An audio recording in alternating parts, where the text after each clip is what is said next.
राधे राधे, जय जय श्री राधे।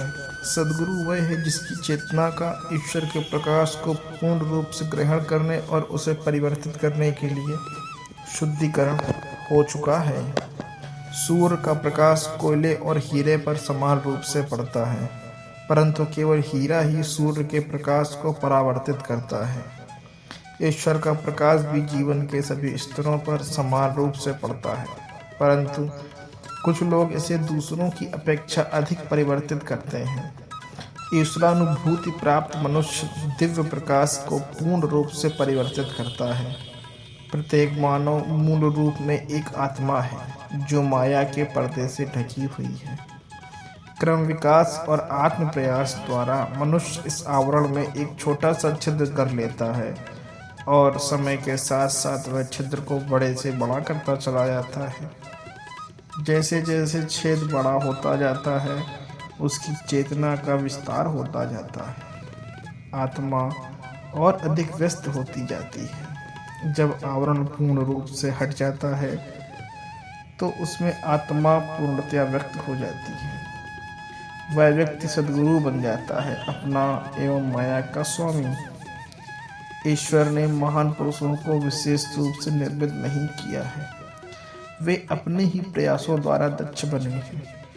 जिस प्रकार बाकी सारी मानव जाति आत्म स्वतंत्रता के प्रकाश के लिए संघर्ष करती है, उसी प्रकार उनको भी परिश्रम और संघर्ष करना पड़ा। ईश्वर के आदेश पर अपनी मानवीय भूमिका का संसार के जीवन नाटक के प्रतीक होने वाली वास्तविकता में अभिनय करते हैं। उनकी अपनी कमजोरियां होती हैं, संघर्ष और प्रलोभन होते हैं, जिन पर वे उचित व्यवहार तथा न्यायोचित युद्ध के द्वारा विजय प्राप्त करते हैं। इस प्रकार वे यह दर्शाते हैं कि समस्त मानव उन शक्तियों पर आध्यात्मिक रूप से विजयी हो सकते हैं और उन्हें होना भी चाहिए, जो ईश्वर के साथ उनकी अंतर्निहित एकात्मकता की अनुभूति से उन्हें रोकती है।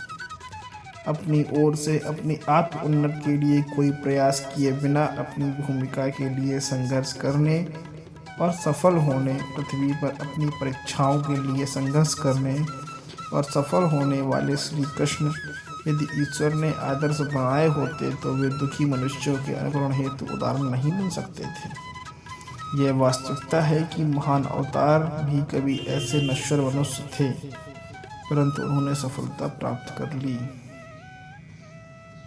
जिन चमत्कारों के विषय में आपने सुना है, मैंने अनेक बार महान संतों द्वारा उन्हें प्रदर्शित होते देखा है, लेकिन यह उनकी महानता का मापदंड नहीं है। जो ईश्वर को जानते हैं उनके पास चमत्कार दिखाने की शक्ति स्वतः ही आ जाती है, क्योंकि वे ईश्वर के ब्रह्मांडी नियमों के साथ अंत संपर्क में रखते हैं। परंतु जो चमत्कारों के प्रति आसक्त होते हैं वे ईश्वर को खो देते हैं। केवल ईश्वर ही हमारे हृदय का लक्ष्य होना चाहिए। किसी महापुरुष का सबसे महत्वपूर्ण आध्यात्मिक उपलब्धि माया या भ्रम पर विजय होना, उस अनुभूति को प्राप्त करना जो व्यक्ति के जीवन में ईश्वर को सर्वोपरि बना देती है। राधे राधे, जय जय श्री राधे।